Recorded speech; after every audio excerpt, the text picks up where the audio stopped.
Bonjour à tous et à toutes, merci beaucoup d'être avec nous pour cette émission digitale dans le cadre du Pasteur Don, une émission en partenariat avec Le Figaro et enregistrée dans les conditions du direct. Alors pendant 45 minutes, nous allons plonger au cœur de l'Institut Pasteur. L'objectif, c'est quoi? C'est d'en savoir plus sur les femmes et sur les hommes qui, tous les jours, contribuent activement à faire avancer la recherche. Alors pour cela, nous allons accueillir 4 chercheurs qui vont nous raconter leur quotidien ainsi que leur détermination à faire avancer les connaissances de recherche fondamentale et à contribuer à vaincre les maladies. Mais juste avant, je me tourne vers Jean-François Chambon qui est directeur de la communication médiation scientifique de l'Institut Pasteur. Bonjour Jean-François. Bonjour. Merci beaucoup d'être avec nous. Alors on connaît tous l'Institut Pasteur, enfin on croit le connaître parce qu'en même temps on n'a pas nécessairement conscience de la diversité qui est représentée en termes de sujets de recherche. Alors pouvez-vous nous en dire quelques mots ?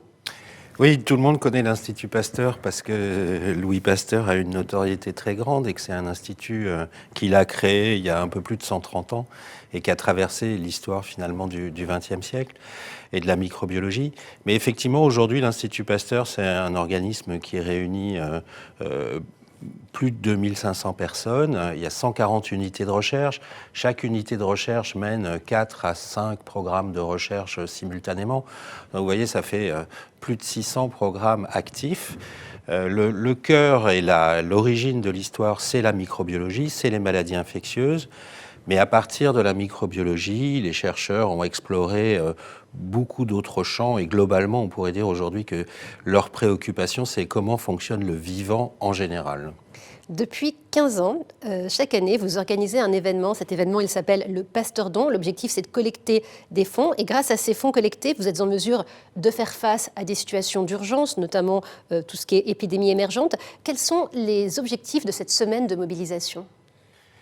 Alors vous avez raison, la générosité du public est à l'origine même de la création de l'Institut Pasteur et reste aujourd'hui quelque chose d'essentiel. C'est à peu près un tiers du budget de l'Institut Pasteur. L'Institut Pasteur est une fondation privée et du coup cette générosité publique, elle est indispensable pour nous permettre d'avoir d'une part une vraie liberté de recherche. Ça nous permet d'aller dans des voies très exploratoires, si je puis dire, très à risque. Et puis, d'autre part, ça nous permet de réagir très, très vite. Et on l'a bien vu au cours de l'épidémie de Covid-19. Dès le début de l'année 2020, la générosité de nos donateurs a été au rendez-vous et nous a permis d'engager des programmes massifs. Vous faites bien de le rappeler parce que c'est vrai qu'on peut avoir tendance à penser que l'Institut Pasteur est financé, on ne sait pas très bien comment, mais qu'il roule tout seul. En réalité, effectivement, c'est un tiers des fonds qui sont des fonds collectés grâce à la générosité du public. Et grâce à tous ces fonds collectés, quels sont les grands axes sur lesquels l'Institut se focalise ? Alors, on a mis en œuvre un plan stratégique depuis 2019, justement pour tout en laissant aux chercheurs la liberté d'explorer et d'aller dans le sens de leur intuition, aussi orienter les recherches, parce que l'idée, c'est une recherche qui est source de connaissances, mais c'est aussi une recherche au service de la santé de l'humanité. Et donc, c'est la recherche d'innovation.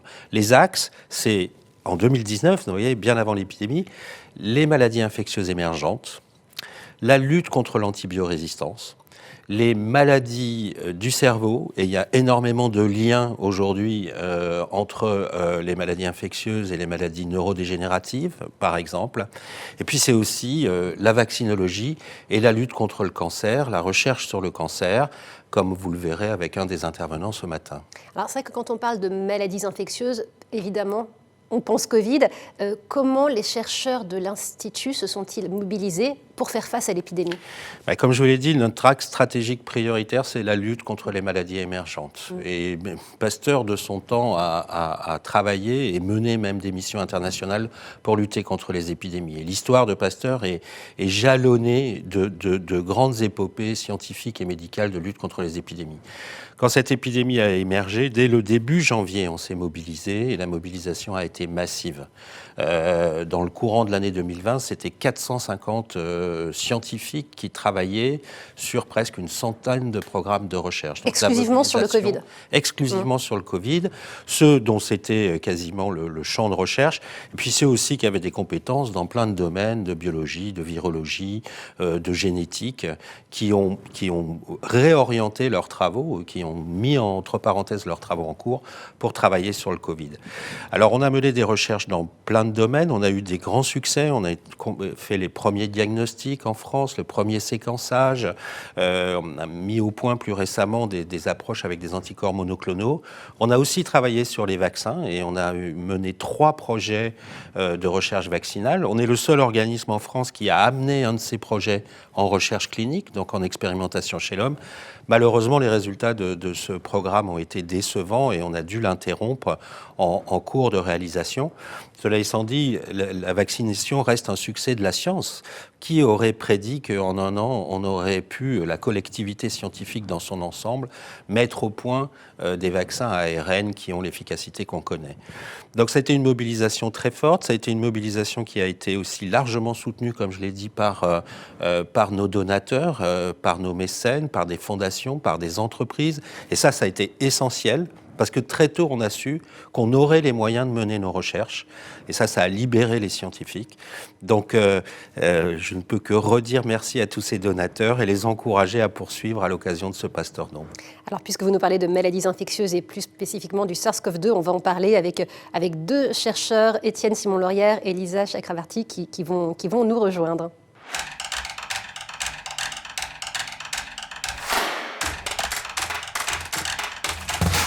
Bonjour Étienne Simon-Laurière. Bonjour. Bonjour, merci d'être avec nous. Vous êtes responsable au sein de l'Institut Pasteur d'un groupe génomique évolutif des virus ARN. Alors vous allez nous expliquer ce dont il s'agit, mais on va d'abord parler du sujet des variants, parce qu'on en parle beaucoup, des variants du SARS-CoV-2. Ces variants, comment apparaissent-ils ? Alors le virus, et ça c'est vrai pour le SARS-CoV-2, mais c'est vrai pour tous les virus ARN, à chaque fois qu'il va infecter une personne, à chaque fois qu'il va infecter une cellule d'une personne, il va faire plein de copies de son génome, et à chaque fois qu'il fait des copies, c'est l'occasion de faire des bêtises. Il va remplacer une lettre par une autre, il va sauter quelques lettres, et ça arrive en permanence. C'est-à-dire qu'il y a une forme de déprogrammation quelque part ?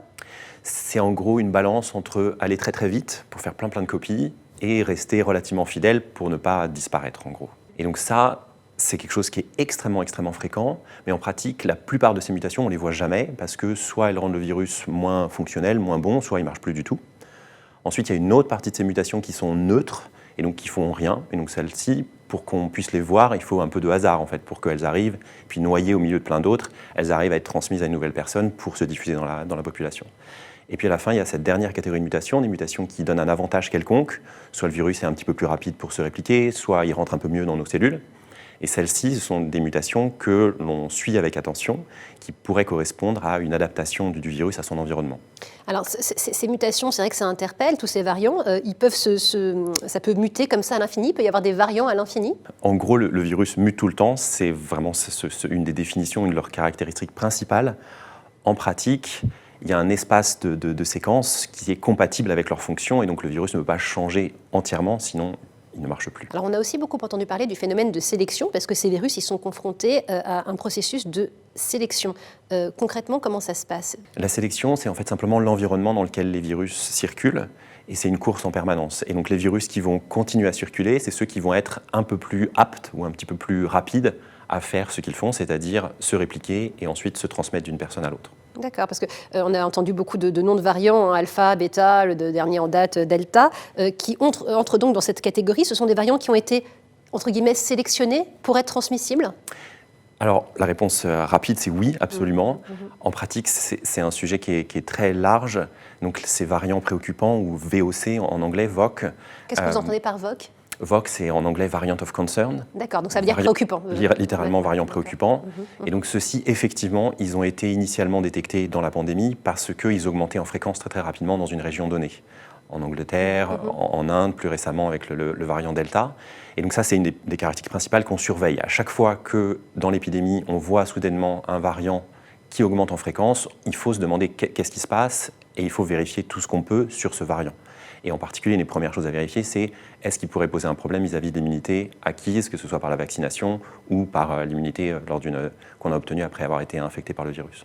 Alors, puisque vous parlez d'immunité, il semble qu'aucun variant n'échappe à l'immunité, enfin en tout cas jusqu'ici. Est-ce qu'on a déjà une idée de la façon dont ces variants pourraient évoluer à terme dans le futur ? Alors pour l'instant, on est chanceux, effectivement. Tous ces variants qui sont plus transmissibles, aucun d'entre eux n'échappe complètement à la vaccination. Donc ça, c'est une très très bonne nouvelle. Une très très bonne nouvelle à plusieurs niveaux, puisque si le virus est moins apte à circuler, il a moins de chances de créer ces nouveaux variants et donc de nous poser plus de problèmes dans un futur proche. Donc ça, c'est une chose qui est très importante. Pour le futur, on peut en fait que faire des scénarios. Pour l'instant, on ne sait pas encore si, à un moment donné, le virus sera capable de, par hasard, arriver à une combinaison qui sera suffisamment différente pour que les vaccins ou l'immunité acquise naturellement ne soient plus suffisantes. Et à ce moment-là, il faudra qu'on refasse des choses. Mais il y a plein de virus qui sont dans la nature qui n'ont jamais réussi à changer suffisamment pour échapper au vaccin. Et on peut espérer que ce sera le cas pour le SARS-CoV-2. Vous l'avez dit, c'est vrai qu'il y a encore beaucoup d'inconnus, on sait encore peu de choses sur ce virus. C'est votre métier au quotidien, au sein de l'Institut Pasteur, tous les chercheurs, de rechercher, de chercher à comprendre comment ça se passe, comment on peut faire avancer les connaissances que nous avons sur le virus. Alors quels sont les axes justement de recherche actuelle au sein de l'Institut Pasteur ? Alors, il y a plein d'axes et probablement je ne les connais pas tous. Il y a beaucoup de choses qui sont faites. Vos recherches à vous ? En premier lieu, quand vous posez cette question, la première chose à laquelle je pense, c'est toute l'expertise qui est fournie par le Centre national de référence des virus respiratoires qui est hébergé à l'Institut Pasteur pour tout ce qui est la surveillance génomique, donc suivre ces variants justement. Génomique, est-ce que pour le commun des mortels, ce n'est pas forcément évident Qu'est-ce qu'on entend vraiment par génomique ? Génomique, ça va être séquencer le virus, avoir sa carte d'identité et savoir quel variant c'est et ou définir si c'est un nouveau variant qui n'a pas encore été repéré jusqu'ici. Donc là, on l'a, la carte d'identité. On l'a au cours du temps, mais il faut toujours la vérifier puisque les nouveaux variants, comme on a discuté juste avant, vont avoir des nouvelles mutations et celles-ci, il faut les explorer. Et ça, c'est typiquement le travail du Centre national de référence. Mais dans cette situation de crise, il y a plein d'autres équipes qui sont mobilisées à l'Institut pour aussi aider à ce type de caractérisation pour qu'on puisse communiquer avec la communauté internationale le plus vite possible. En parallèle, il y a aussi plein d'autres recherches qui sont parfois beaucoup plus fondamentales, vraiment comprendre comment une protéine du virus fonctionne, avec toujours cette idée de si on sait comment elle fonctionne, on peut essayer de trouver un moyen de la bloquer. Et même dans certains cas, si on peut trouver quelque chose qui fonctionne de manière générale pour toute la famille, tous les coronavirus, on aurait potentiellement un traitement qui pourrait fonctionner pour le SARS-CoV-2, mais aussi pour un hypothétique nouveau coronavirus qui pourrait émerger dans le futur. Alors un autre sujet de recherche qui est très intéressant et qui est développé par plusieurs équipes à l'Institut Pasteur, c'est s'intéresser à la maladie elle-même, non plus au virus, mais aux conséquences de l'infection, pour par exemple trouver des facteurs de risque pour les formes les plus sévères, ou aussi ces formes dont on parle peut-être un peu moins, qui sont des Covid longs ou des neuro-Covid, avec des personnes qui vont avoir des séquelles neurologiques, parfois pendant le long terme, que ce soit seulement le goût, mais aussi parfois des difficultés cognitives. Et ça, c'est quelque chose qui est aussi très important, puisque c'est quelque chose qui touche une fraction de la population importante, y compris parfois des personnes qui sont plus jeunes. Alors ça semble fascinant quand on entend comme ça l'étude des protéines, comment ça évolue, comment le virus se comporte. J'imagine que ça ne se fait pas sur un claquement de doigts. Concrètement, c'est quoi le temps de la recherche ? Parce qu'il y a souvent un décalage entre le temps des médias et le temps de la recherche qui est beaucoup plus long. En l'espace de plusieurs mois, on a déjà appris beaucoup de choses sur ce virus. Vous parliez des variants, les processus de sélection. Quelques mots peut-être sur le temps de la recherche ? Alors c'est quelque chose qui est lent, hein, malheureusement. Le faire pousser un virus, faire pousser des cellules, ça prend du temps. Vous les faites vraiment pousser en laboratoire ? Exactement, oui. dans une petite boîte de pétri, on fait pousser les cellules et c'est comme ça qu'on peut comprendre comment elles se comportent vis-à-vis d'une infection ou vis-à-vis d'un stress quelconque. Et donc ça, c'est des choses qui prennent du temps et aussi, on a besoin de faire les choses de manière répliquée pour être sûr que les résultats qu'on obtient sont solides et confirmés. Alors on a beaucoup pu lire dans les médias à un moment donné que l'immunité collective serait difficilement atteignable face aux variants Delta. Enfin voilà, du coup, pourtant cette immunité, elle était brandie un peu comme un objectif pour sortir de l'épidémie. Qu'est-ce que vous en pensez, vous ?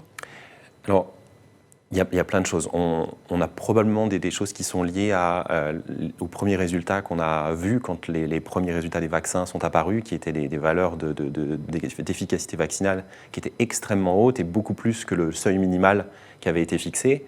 Et ça a laissé penser une partie des gens, autant scientifiques que dans le public, qu'on pourrait avoir été suffisamment chanceux pour avoir obtenu un vaccin ou des vaccins qui seraient complètement stérilisants, c'est-à-dire qui empêcheraient à la fois qu'on soit malade, mais aussi qu'on soit simplement infecté et donc de transmettre le virus. En pratique, ça c'est pas du tout le cas pour plein de vaccins qui ont été créés pour plein de pathogènes. Et pour le SARS-CoV-2, on a pu voir avec l'apparition des variants, comme notamment le Delta qui aujourd'hui circule partout, qu'on a régulièrement des situations où des personnes sont vaccinées, mais elles vont quand même être brièvement infectées, ça peut être quelques heures, ça peut être un jour, et pendant ce temps-là, elles vont pouvoir malheureusement transmettre le virus à d'autres personnes. Et donc c'est pour ça qu'il faut qu'on réussisse à vraiment protéger le plus possible de personnes en les vaccinant, en les protégeant aussi avec les gestes barrières, pour pouvoir limiter les dégâts. Alors, puisque vous parlez de la transmission et puisque vous parlez des gestes barrières, il y a une question qui revient souvent, c'est celle de la pertinence du port du masque. Le masque protège-t-il véritablement contre le virus ? Alors ça, c'est une question à la fois simple et compliquée. La réponse simple, c'est oui, les masques fonctionnent. On a maintenant plein d'études qui démontrent qu'un masque bien porté va protéger, va prévenir la diffusion du virus. Ça, c'est un point qui est vraiment important. Le masque, son utilité première, c'est je suis infecté, je porte un masque, je ne vais pas vous contaminer.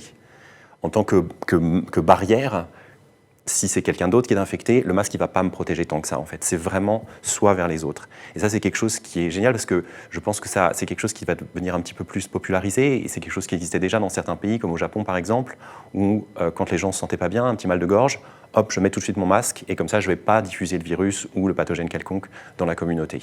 Donc moi, définitivement, dans le futur, je vais continuer, si jamais j'attrape quelque chose, à porter un masque dès possible.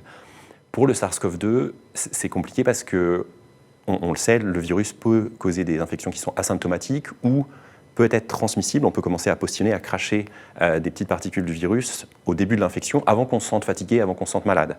Et donc là, ça veut dire qu'en gros, il faudrait qu'on porte un masque en permanence, tout le temps, dès qu'on est dans un lieu clos ou pas très ventilé, ce qui n'est pas exactement confortable. Et donc, c'est là où on espère que dans un futur proche, on aura réussi à diminuer suffisamment la circulation du virus et aussi à avoir suffisamment de gens qui ont une immunité pour qu'on n'ait plus besoin de faire ça.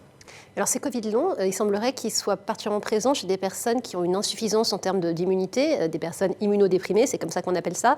Et donc chez ces personnes-là, le virus reste plus longtemps, c'est ça ? Alors là, c'est plus du Covid long, ça va être... parce que le Covid long, c'est vraiment les conséquences de l'infection qui a disparu après une dizaine de jours.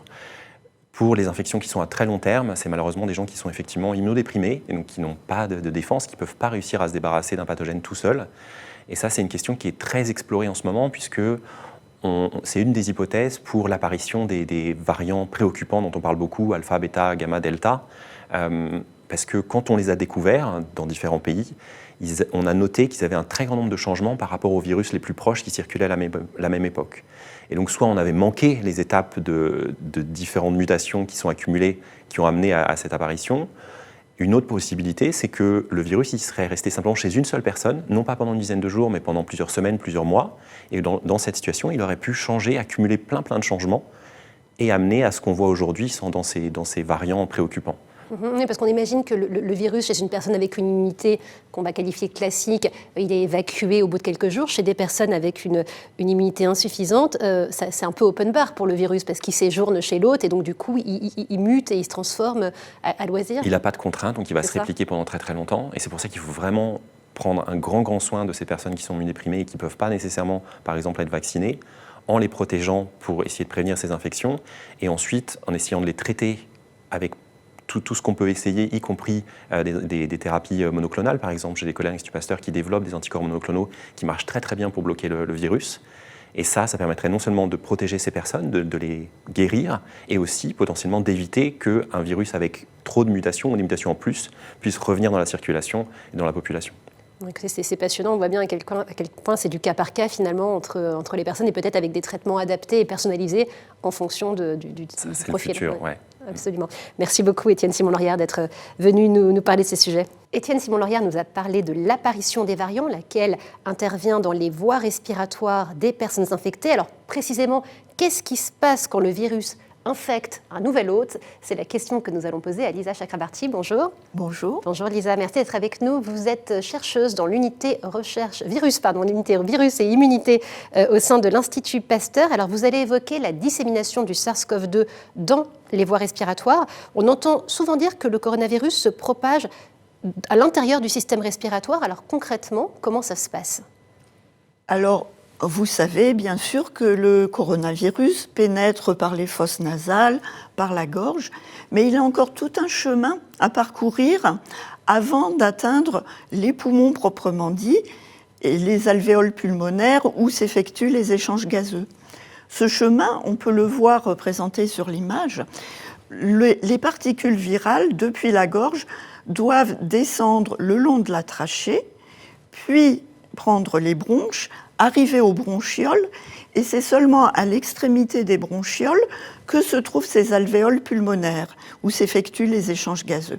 Donc, le coronavirus, les particules virales, doivent progresser le long de ces voies aériennes avant d'arriver aux alvéoles où là, elles peuvent causer un dommage réel en détruisant les cellules et en créant une inflammation qui va bloquer ces échanges gazeux et mener à la pneumonie.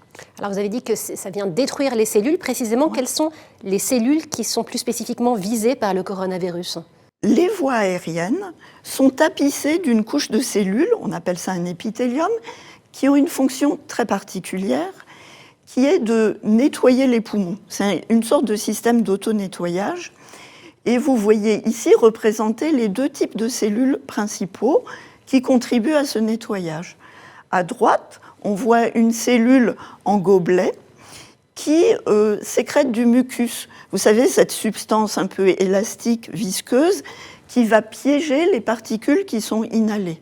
Ça peut être des particules de pollution ou des particules virales ou des bactéries qui voudraient infecter nos voies aériennes. D'autre part, on a des cellules ciliées, comme la cellule de gauche, qui sont couvertes de 100 à 200 cils d'environ 7 microns, qui vont tous battre de façon coordonnée. Et donc, le mouvement des cils va permettre de déplacer la couche de mucus qui est au-dessus avec les particules piégées dans le mucus. Et donc, ces deux cellules vont coopérer pour éliminer les particules qui sont présentes dans les voies aériennes. Et sur le schéma que vous avez ici, on peut voir que le mouvement des cils va faire que les particules remontent depuis les bronchioles jusqu'aux bronches, puis la trachée, jusqu'au pharynx, où les particules et le mucus sont avalés et donc éliminés. Donc c'est une sorte de mécanisme qui fonctionne en permanence et qui évite que l'encrassage de nos poumons. C'est fascinant, hein, l'organisme humain, de voir à quel point c'est bien fait. Et donc, c'est ce mécanisme d'auto-nettoyage des poumons qu'on ne connaît pas forcément quand on n'est pas dans le sujet. Précisément, quels vont être les effets du coronavirus sur ce système d'auto-nettoyage ? On a cherché à modéliser ce système. Donc, on a réussi à obtenir des cultures des cellules dont on a parlé, les cellules en gobelet, les cellules ciliées. Et elles ont été infectées. On a fait ça dans un laboratoire de haute sécurité. Et on s'est rendu compte que quand on infectait ces épithélias reconstitués avec le SARS-CoV-2, on avait une réplication vraiment massive du virus. Sur l'image ici, toutes les particules virales ont été colorisées en orange et vous voyez qu'elles sont très abondantes. Et on peut voir aussi que, en fait, les cellules ciliées sont abîmées par ce virus et qu'elles perdent leurs cils. On ne voit plus cette forêt drue de cils à la surface de la cellule infectée.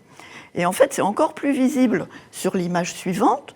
Vous voyez à gauche un épithélium non infecté, c'est une forêt de cils. Et à droite, un épithélium infecté où on a vraiment des zones nues qui ont été abrasées par le virus. Par contre, ce qu'on peut voir quand même, c'est que l'épithélium n'est pas entièrement détruit. Il reste une continuité cellulaire, même si les cils ont disparu. Et c'est pour ça que le virus reste un peu localisé dans les voies respiratoires et ne passe pas directement dans le sang, par exemple. C'est vrai que ces images, elles sont assez frappantes parce qu'on voit bien la perte de ces cils. Quelles vont être les conséquences sur la sévérité de l'infection ? Alors, en fait, on pense que ça peut avoir des conséquences fonctionnelles. Et ça, on peut le voir sur les films que nous allons regarder.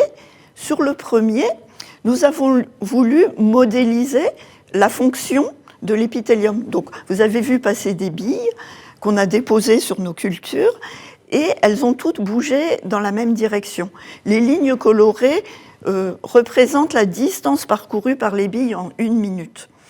On voit qu'il y a une distance considérable et que les billes bougent toutes dans la même direction, parce que les cils ont un mouvement coordonné.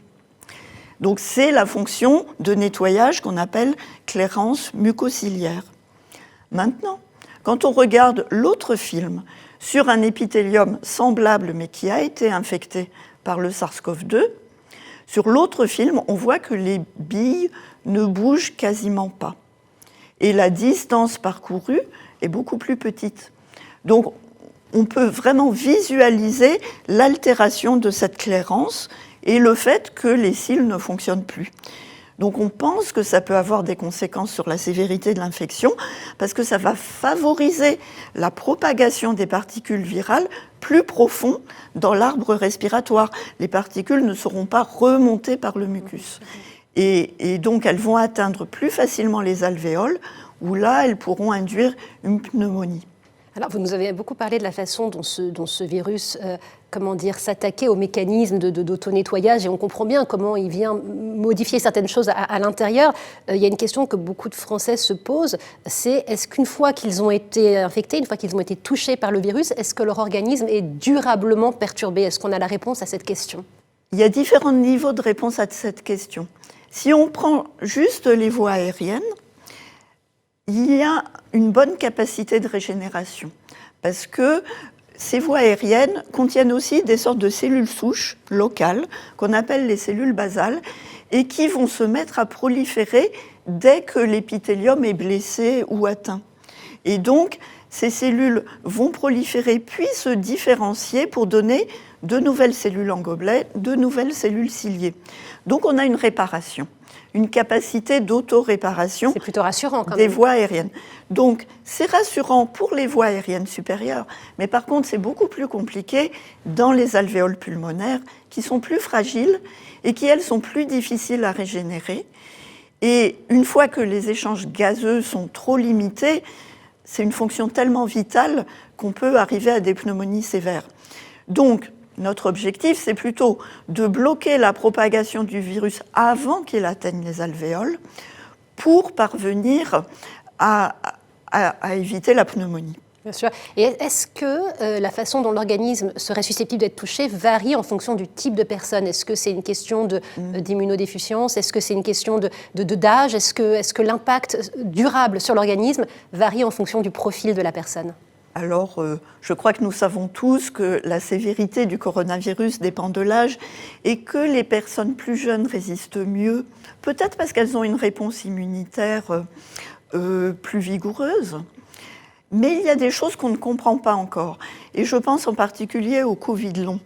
Vous savez, on en a parlé un peu, Étienne en a parlé, presque 1 personne sur 10 qui a été infectée de façon symptomatique par le coronavirus risque d'avoir des symptômes persistants. Symptômes qui peuvent persister 3 mois, voire 6 mois, voire 1 an. Et ces symptômes peuvent être réellement invalidants, avec une fatigue profonde, avec des difficultés à respirer et avec parfois ce qu'on appelle un brouillard mental, c'est-à-dire des difficultés cognitives. Donc c'est sérieux, c'est un véritable problème de santé publique. Et là, pour le Covid long, ce ne sont pas forcément les personnes les plus âgées qui vont le développer. On a aussi des Covid longs chez des personnes adultes qui ont la quarantaine, la cinquantaine, et quelques cas même chez des jeunes personnes.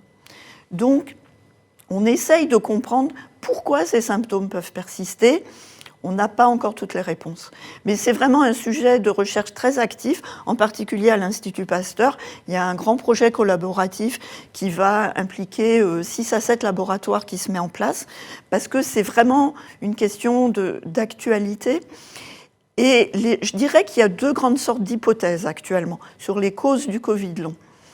D'une part, il se pourrait que le virus persiste caché dans des sites sanctuaires, par exemple comme le cerveau, qui est un peu à l'abri de la réponse immunitaire. Et donc, si le virus est protégé de la réponse anticorps et de la réponse cellulaire, il pourrait peut-être continuer à se répliquer à bas bruit et continuer à causer du dommage, par exemple, au niveau de la cognition du cerveau. Et ce n'est pas impossible que ça se passe dans de rares cas. On a quelques preuves que le virus pourrait persister au niveau de l'épithélium olfactif, donc les cellules qui nous permettent de sentir l'odorat, les cellules de l'odorat, et c'est connecté directement au cerveau.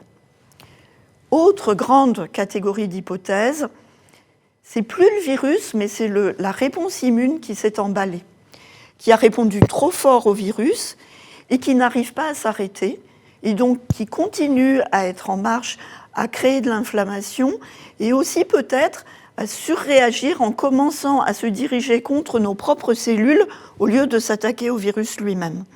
Et dans ce cas-là, on aurait ce qu'on appelle une auto-immunité, avec des cellules immunitaires qui s'attaquent à certains composants des cellules de notre cerveau, de notre foie, de nos poumons.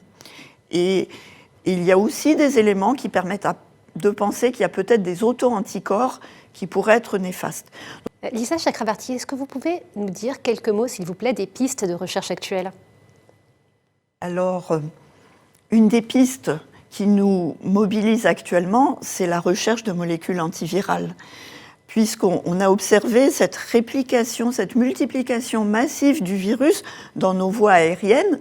L'idéal serait de pouvoir le bloquer tout de suite, ce qui éviterait deux choses. D'une part, la propagation du virus plus profond pour arriver aux poumons, et d'autre part, la transmission du virus de personne à personne. Donc pour cela, on collabore avec nos collègues chimistes de l'Institut Pasteur qui développent des molécules antivirales que l'on peut tester dans notre système d'épithélium respiratoire.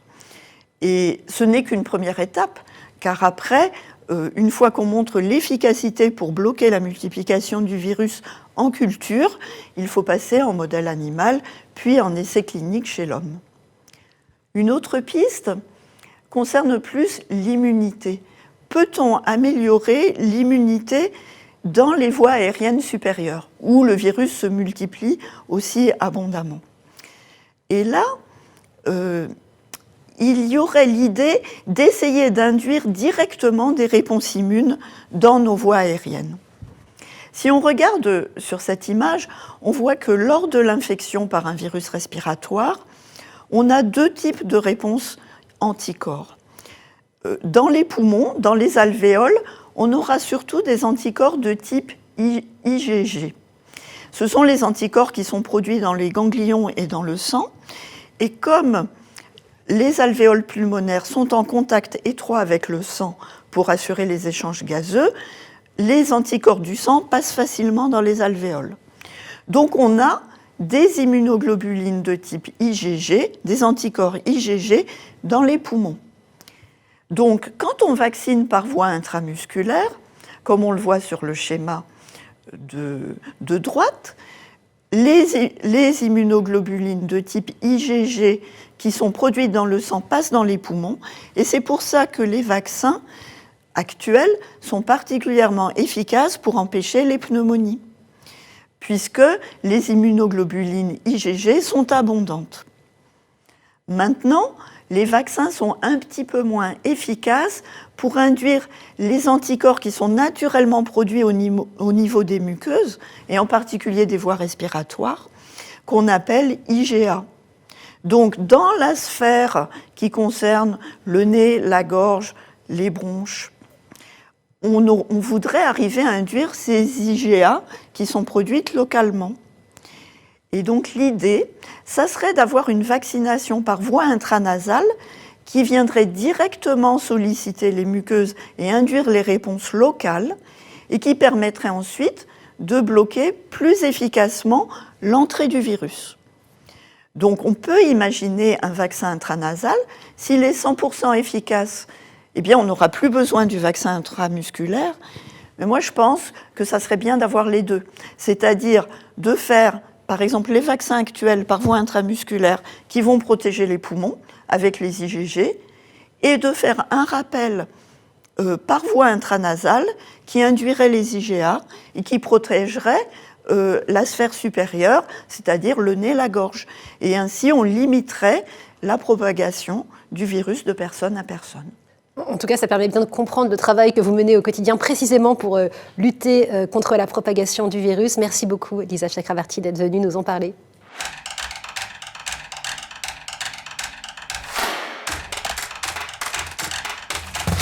Étienne Simon-Laurière et Lisa Chakrabarty viennent de nous parler de la façon dont les chercheurs de l'Institut Pasteur se mobilisent sur le sujet du SARS-CoV-2. Alors il y a un autre sujet qui mobilise énormément les chercheurs de l'Institut Pasteur, c'est le sujet du cancer. On va en parler avec vous, Ludovic Doriano, bonjour. Bonjour. Merci d'être avec nous. Alors vous êtes responsable de l'unité intégrité du génome, immunité et cancer au sein de l'Institut Pasteur. On entend souvent parler du cancer, on a tous autour de nous une personne qui est touchée par cette maladie, mais peut-être qu'on peut commencer par cette question qui permettrait de poser les bases de votre intervention. Qu'est-ce que c'est que le cancer ? Donc le cancer, c'est dû à un dysfonctionnement des cellules qui vont acquérir une capacité à proliférer, à se diviser de manière infinie. Donc les cellules normales répondent à des signaux de stimulation, de croissance ou de division cellulaire. Les cellules cancéreuses, elles, se divisent de manière infinie et elles deviennent par là immortelles. À cela se rajoute, dans les cellules cancéreuses, une capacité à envahir le tissu environnant et même à migrer dans d'autres tissus ou d'autres organes, ce qu'on appelle typiquement les métastases. Une cellule normale qui a un léger dysfonctionnement est en général reconnue par un système de surveillance globale qui est le même que celui qui détecte les virus, dont vous avez parlé dans cette première partie, qui est le système immunitaire.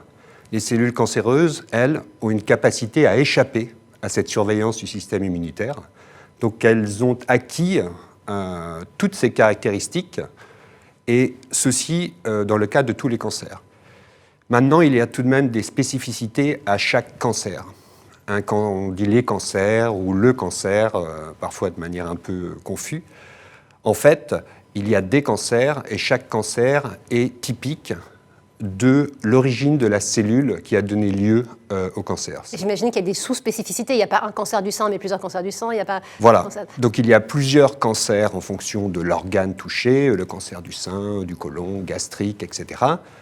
Et au sein d'une même famille ou un même type de cancer, il y a là aussi une hétérogénéité. Et cette hétérogénéité, elle est multiple, elle est de type cellulaire, puisque une cellule qui va se transformer va acquérir différentes caractéristiques, différentes propriétés, et surtout différentes mutations au sein de son patrimoine génétique. Et ceci va créer une hétérogénéité au sein d'une même famille de cancers, typiquement un cancer du sein ou un cancer de la prostate. Il va y avoir au sein d'un même cancer une hétérogénéité cellulaire et génétique qui rend évidemment difficile les approches thérapeutiques très précises et très fines. Alors, on comprend bien, grâce à vos explications, comment ces cellules cancéreuses échappent quelque part à la surveillance du système immunitaire et comment elles prolifèrent. Une fois qu'on a dit ça, comment est-ce que vous vous mobilisez en tant que chercheur au quotidien pour faire avancer la recherche et pour trouver des solutions pour vaincre cette maladie ? Il faut savoir que l'Institut Pasteur, c'est aussi la maison de la recherche fondamentale en sciences du vivant. Donc nous avons 13 départements scientifiques qui travaillent sur tous les aspects du vivant, de la chimie, la biochimie, la biologie cellulaire, la génétique, etc. Et évidemment, l'intérêt suprême de l'Institut Pasteur, c'est de traiter les maladies qui touchent les humains. Et de nombreuses équipes s'intéressent à la problématique des cancers. Nous avons 53 équipes au sein de l'Institut Pasteur qui travaillent sur des projets visant à comprendre les mécanismes des cancers et à trouver de nouvelles thérapies innovantes. Alors précisément, vous l'avez dit, il y a plusieurs laboratoires, il y a notamment sur le sujet du cancer, il y a plusieurs structures dédiées. Comment se concrétise cette recherche dans les faits au quotidien ? Alors, dans les faits au quotidien, comme je disais, il y a 53 équipes qui ont leurs propres projets, avec leurs propres spécificités. 53 équipes rien que sur le cancer ? Rien que sur le cancer, il y a 53 équipes qui ont des projets vraiment liés à comprendre les mécanismes sous-jacents au cancer ou à développer des thérapies spécifiques, etc. Qui travaillent en coordination, en lien, j'imagine, toutes ces équipes ? Alors, nous avons mis en place depuis quelques années une initiative très spécifique au cancer qui s'appelle l'Initiative Cancer, qui est une action coordonnée qui vise justement à faire travailler ensemble ces équipes et à développer de nouveaux programmes de recherche intégrés, multidisciplinaires, qui vont mettre en relation ces équipes et ces forces vives au sein de l'Institut Pasteur, les équipements aussi, les plateformes technologiques qui servent à différents aspects de la recherche en biologie, mais cette fois-ci pour le but de trouver de nouvelles thérapies et de nouveaux savoirs sur les mécanismes qui donnent lieu au cancer. Donc c'est cette initiative sur laquelle nous travaillons et nous avons bon espoir qu'elle donne des retombées significatives dans les mois et dans les années qui viennent. Alors vous, plus spécifiquement, je le disais, votre laboratoire, c'est unité, intégrité du génome, immunité et cancer. Dans le cadre de ce laboratoire, quel type de recherche vous menez ? Alors, mon laboratoire a un angle de travail très particulier. Nous nous intéressons à comprendre comment émergent les mutations dans le patrimoine génétique des cancers. Donc c'est très très important, parce que tous les cancers ont une signature génétique très très différente des cellules normales. Elles acquièrent au cours de la transformation tumorale, du dysfonctionnement cellulaire, des mutations dans leur patrimoine génétique, qui peuvent être de différents types. Un seul nucléotide va être modifié, et parfois des aberrations vraiment dramatiques, avec des échanges de morceaux d'ADN, de la molécule d'ADN, au sein de la cellule cancéreuse. Donc mon laboratoire s'attache à comprendre comment cela se passe, comment ces mutations apparaissent, et aussi à comprendre quel type de mutations vont vraiment impacter sur le processus de transformation tumorale pour donner lieu à un cancer. Alors, Étienne Simon-Laurière nous parlait tout à l'heure des mutations du SARS-CoV-2. Là, c'est très différent parce que ce n'est pas une maladie infectieuse, ça n'a rien à voir. Mais est-ce que les mutations qui ont lieu à l'intérieur de l'organisme, les mutations de ces cellules, peuvent être les mêmes d'un individu à un autre, ou est-ce qu'il y a des mutations extrêmement différentes d'un profil à l'autre ? Alors, la réponse sera double. Il y a certaines mutations qu'on retrouve dans de nombreux cancers. Par exemple, il y a un gène très connu qui s'appelle P53, qui est muté dans une grande majorité des cancers et qui donne aux cellules une capacité à moins mourir et donc à survivre dans des milieux hostiles, qui ne sont pas leur environnement premier physiologique. Ensuite, chaque type de cancer a une signature dans son patrimoine génétique qui lui est spécifique. Et ceci est dû au fait que les cancers ont des causes, des origines qui sont multiples. Un cancer qui va être dû à une exposition aux génotoxiques liés au tabac va avoir une signature au niveau de son patrimoine génétique qui sera très très différente d'un cancer du sein avec une prédisposition génétique intrinsèque, on va dire, ou un cancer qui aura une origine virale, par exemple. Donc cette signature génétique est très très variable d'un type de cancer à un autre. Et d'une personne à un autre. D'une personne à une autre. Et au sein même d'un individu, d'un cancer donné, si l'on séquence, donc si on lit le patrimoine génétique du cancer dans sa globalité, on va vite se rendre compte qu'en fait, parmi les millions de cellules qui composent le cancer ou la tumeur, il va y avoir une hétérogénéité génétique au sein de la tumeur elle-même, avec des cellules qui sont différentes l'une de l'autre, ce qui donne évidemment un caractère malin à la pathologie, puisque un traitement qui va toucher 90% des cellules avec un patrimoine génétique A va peut-être ne pas être efficace au sein du même individu sur les 10% restants qui auront un patrimoine génétique B. De la même façon que Lisa Chakrabarty et Étienne Simon-Laurière nous expliquaient qu'ils faisaient pousser des cellules infectées par le SARS-CoV-2, est-ce que vous faites pousser des cellules cancéreuses et comment vous les prélevez ? Vous les prélevez chez les patients qui ont différents types de cancers ? Comment ça se passe ? Oui, alors il y a différentes approches. Pour ce qui concerne les mutations sur la molécule d'ADN, on peut étudier la molécule d'ADN elle-même dans un tube à essai. Nous avons au laboratoire aussi ce qu'on appelle des lignées cellulaires. Ce sont des cellules qui peuvent être issues de modèles complètement créés artificiellement au laboratoire. Donc vous n'allez pas prélever chez un patient ? Non, ou de cellules qui sont issues d'un patient donné. qui a un cancer dit primaire ou un cancer qui a été résistant à une thérapie donnée. Et nous pouvons cultiver ces cellules au sein du laboratoire. Donc ce qu'il faut bien comprendre, c'est qu'évidemment, ces cellules sont sorties de leur environnement physiologique et peuvent ne plus complètement représenter... Se comporter de la même façon que... Se comporter de la même façon que la façon dont elle se comporte dans l'organisme de la personne malade. Voilà. Bien sûr. Donc ça a ses limites, mais ça permet vraiment de modéliser et d'étudier les cellules de manière précise et d'adresser des questions précises en laboratoire sur les cellules elles-mêmes. On peut par exemple, si une mutation précise nous intéresse, si on veut poser la question est-ce que ces mutations est importante pour que la cellule cancéreuse prolifère, survive, reste en vie, on peut supprimer génétiquement cette mutation dans le laboratoire et vérifier ensuite le comportement de la cellule cancéreuse et voir si effectivement cette mutation pourrait être intéressante pour une thérapie future. Alors, puisque vous parliez des limites, force est de constater qu'on ne guérit pas toujours du cancer.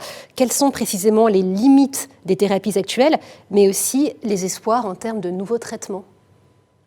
Alors, on pose souvent la question, le cancer existe, il existe depuis des siècles, et pourquoi il n'y a pas de thérapie efficace au jour d'aujourd'hui? Déjà, il y a eu de nombreuses thérapies qui ont fait tout de même augmenter la survie, voire les guérisons chez un très grand nombre de patients atteints du cancer. Il y a eu au cours des dernières décennies un changement dans l'approche thérapeutique pour que celle-ci devienne de plus en plus personnalisée, donc la médecine personnalisée. Ceci veut dire qu'il faut mieux comprendre les cancers et surtout le cancer d'un individu donné. Donc mieux le connaître et ceci rapidement pour pouvoir y adapter une thérapie dite ciblée. Donc il y a de nouvelles thérapies qui émergent. Parmi celles-ci sont celles qui vont mettre à profit notre système immunitaire pour le booster et essayer de le faire réagir de la meilleure des manières à la présence de la cellule cancéreuse.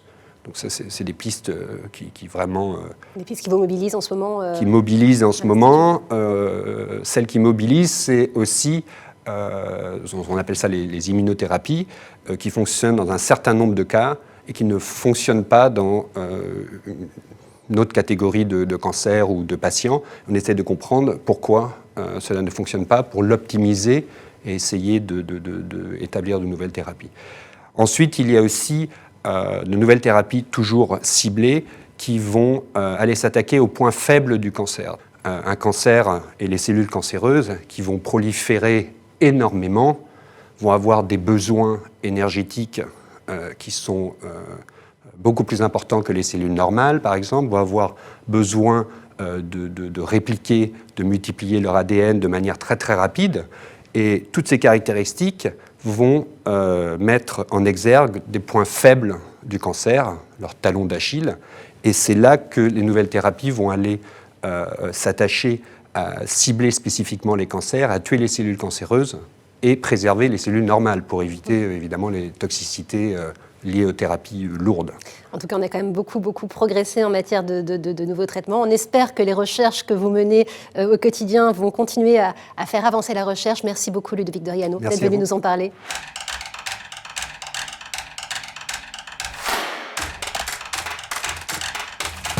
Alors, nous allons à présent parler d'un autre sujet, la résistance aux antibiotiques. Jean-François Chambon nous disait tout à l'heure que c'était l'un des axes stratégiques de l'Institut Pasteur. On va en parler avec vous, Mélanie Hamon.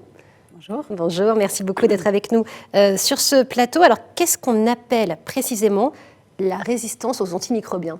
Alors déjà, je voudrais définir un antimicrobien, parce que je ne voudrais surtout pas que ce soit mélangé avec vaccin et toutes ces choses-là. Donc c'est un médicament, une substance qui va directement agir contre les micro-organismes, que ce soit des bactéries ou des virus.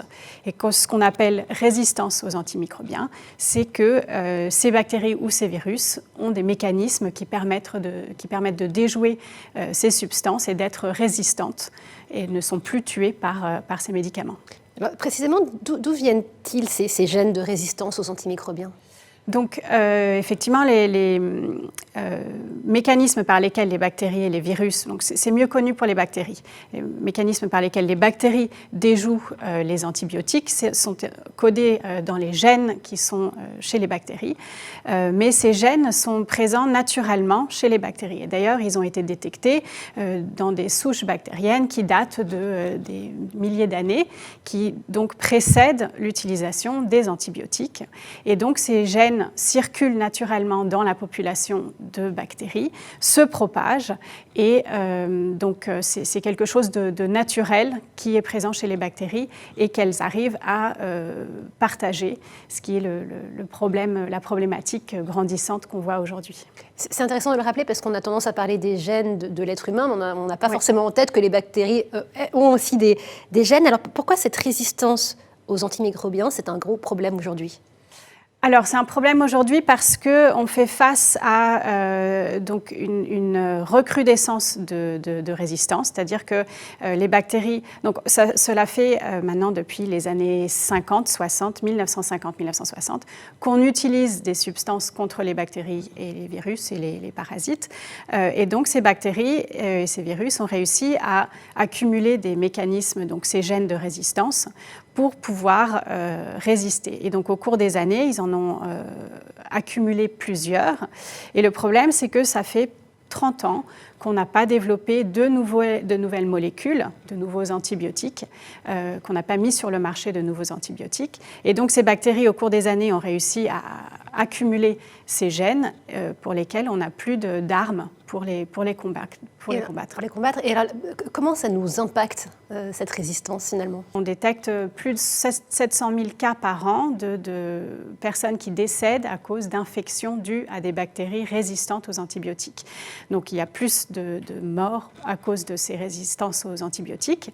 Mais il y a aussi un coût monétaire, c'est-à-dire que ça devient de plus en plus cher de traiter ce genre d'infection, puisque on a donc les docteurs se retrouvent face à des impasses thérapeutiques, c'est-à-dire qu'ils n'ont plus de médicaments pour traiter ces bactéries. Et donc, les traitements deviennent beaucoup plus lourds. Et par exemple, en 2017, il y avait plus de 100 000 cas d'infections avec des bactéries multirésistantes aux antibiotiques. Et donc, ça devient de plus en plus cher pour les traiter. C'est vrai que c'est très, très problématique. On a pu lire ici et là que cette résistance aux antibiotiques était liée au fait qu'on prenait trop d'antibiotiques et que du coup, nos organismes ne répondaient plus à ces traitements. Est-ce que c'est vrai ? Tout à fait. Alors, ce n'est pas qu'on prend trop d'antibiotiques, c'est plutôt que soit on les prend mal, soit on les prend pour des raisons qui ne sont pas forcément nécessaires. Et il y a aussi une grosse partie d'utilisation d'antibiotiques dans les élevages, par exemple. Et c'est plus l'utilisation des antibiotiques à une faible concentration qui fait que les bactéries arrivent à résister. Si on arrive avec une dose forte, par exemple, quand on est malade et qu'on a besoin d'avoir un traitement antibiotique, on arrive avec une dose forte, on arrive à les tuer très rapidement et il n'y a pas de problème. Si on utilise des faibles doses, eh bien, ça permet aux bactéries de se propager, d'acquérir ces gènes de résistance. Et donc, il y a un gros problème de sélection de bactéries qui sont résistantes aux antibiotiques à cause de ces usages à faible dose.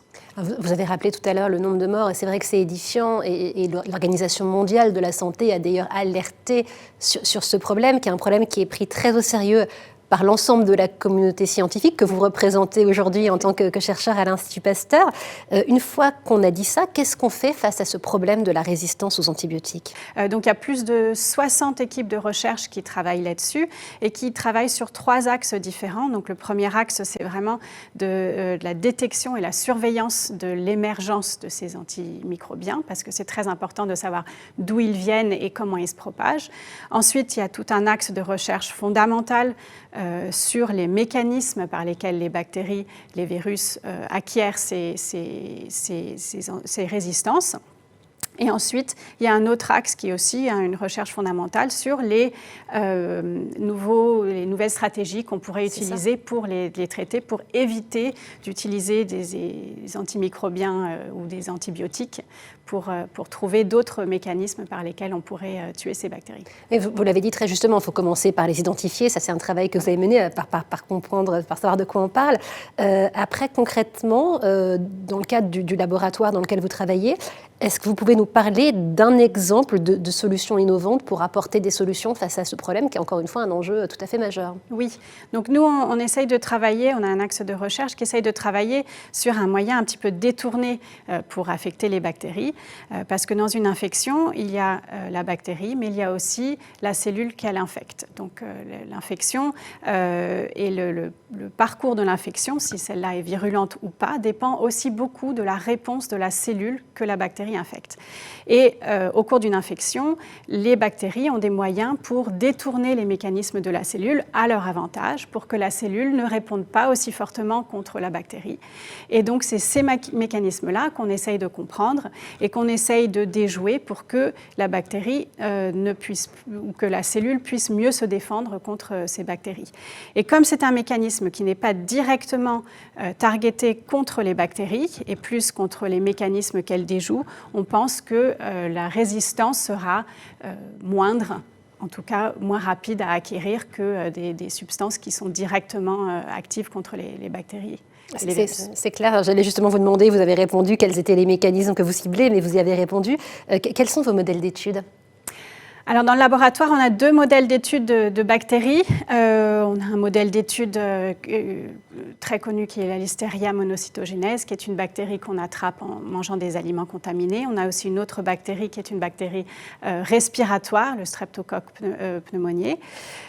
Par contre, l'idée, c'est vraiment d'étudier, donc en collaboration avec beaucoup d'autres équipes, de pouvoir trouver des mécanismes qui sont communs à beaucoup de bactéries pour qu'on puisse ne pas avoir des traitements qui soient spécifiques à une bactérie ou à une autre, mais vraiment quelque chose qu'on puisse utiliser sur plusieurs bactéries. Donc on a effectivement, on a fait un grand consortium pour pouvoir étudier beaucoup de bactéries différentes. De façon un peu transversale. De façon un peu transversale. Et puis on travaille aussi avec des chimistes qui nous font des molécules et puis après on va les tester contre toutes ces bactéries, tout cet arsenal de bactéries pour voir si on peut trouver des choses en commun. Donc autant on part d'un modèle d'étude pour vraiment comprendre des mécanismes, après on essaye de voir ce qu'on peut appliquer aux autres bactéries et aux autres infections. Vous travaillez, si j'ose dire, en vase clos entre vous à l'Institut ou c'est des travaux qui sont menés en coordination avec la communauté scientifique à l'échelle internationale? Il y a différents niveaux de collaboration. Il y a vraiment des collaborations qui sont faites au niveau monétaire, c'est-à-dire qu'on partage des fonds de recherche. Et donc là, on a justement le consortium dont je vous parlais, c'est partagé entre l'Institut Pasteur et d'autres instituts de recherche à Paris. Mais après, on peut avoir des collaborations avec des collègues internationaux, effectivement, qu'on rencontre lors de congrès sur lesquels on présente nos travaux. Et là, on met en place des mécanismes. Donc, on ne travaille jamais en vase clos en recherche. Un grand nombre de professionnels de santé se retrouvent dans des impasses thérapeutiques quand les antibiotiques ne fonctionnent plus. Donc, ce travail que vous menez au sein de l'Institut avec d'autres chercheurs à l'échelle internationale, il est tout à fait essentiel pour pouvoir continuer à guérir les gens. Est-ce que vous avez le sentiment que les gens sont suffisamment conscients, qu'on fait suffisamment de sensibilisation sur ce sujet de l'antibiorésistance ? Je pense que de plus en plus, toutes les organisations mondiales commencent à alerter. Et effectivement, il y a de plus en plus de prise de conscience là-dessus. Je pense qu'il reste encore, et surtout un peu dans l'ombre de la pandémie qu'on vient de vivre, effectivement, il y a d'autres choses qui prennent le dessus. Et malheureusement, c'est un fléau qui est un petit peu sous-jacent et qui grandit tous les ans. Et on ne sait pas vraiment à quel moment ça va être vraiment un énorme problème. Et petit à petit, ça monte. Donc effectivement, on a besoin d'alerter, on a besoin de dire qu'il faut trouver des nouvelles solutions, il faut trouver des nouveaux mécanismes. Et on a besoin de partenaires industriels aussi pour ce genre de choses-là, parce que à notre niveau, on fait de la recherche fondamentale, on a besoin des partenaires industriels pour développer les thérapeutiques et tout ce qui va derrière. Alors, les chiffres parlent d'eux-mêmes, Mélanie Hamon. La résistance aux antibiotiques, elle est à l'origine, à l'échelle mondiale, de 700 000 morts chaque année. comment est-ce que ça nous impacte? Enfin, les chiffres que je viens de donner parlent de lui-même, mais est-ce que vous pouvez nous parler de l'impact de cette grosse problématique qui est la résistance aux antimicrobiens? Comme vous l'avez dit, il y a un impact sur la santé mondiale, puisqu'on a plus de morts dues aux antimicrobiens. Mais il y a aussi un impact financier, un impact monétaire, puisque ça coûte de plus en plus cher de traiter des infections qui sont dues à des bactéries multirésistantes. Et les médecins se retrouvent souvent face à des impasses thérapeutiques, puisque les bactéries peuvent être multirésistantes. Et par exemple, en France, en 2017, on recensait plus de 100 000 cas d'infection à des bactéries multirésistantes, plus difficiles à traiter, donc plus cher à traiter et plus cher pour s'en débarrasser. Oui, on imagine bien qu'auparavant, avec un antibiotique, on venait à bout de l'infection. Là, du coup, c'est pas un, mais parfois plusieurs, et même au bout de plusieurs, ça ne fonctionne pas. Donc on imagine volontiers, effectivement, en termes de coûts, ce que ça représente. C'est ça, exactement. Merci beaucoup à Mélanie Hamon, merci beaucoup aux autres chercheurs que nous avons accueillis aujourd'hui sur ce plateau et qui nous ont vraiment éclairés sur leur champ de recherche. Je crois qu'on voit vraiment le bouillonnement, l'effervescence, ce que font tous ces chercheurs au quotidien derrière les murs de l'Institut. Alors ce travail, ils le font en partie grâce à vous. Ces actions menées par ces chercheurs pour faire avancer la science, c'est grâce à vos dons. Alors n'hésitez pas, rendez-vous sur le site Pasteur Dons et tous ensemble, continuons à défendre et à faire avancer la recherche.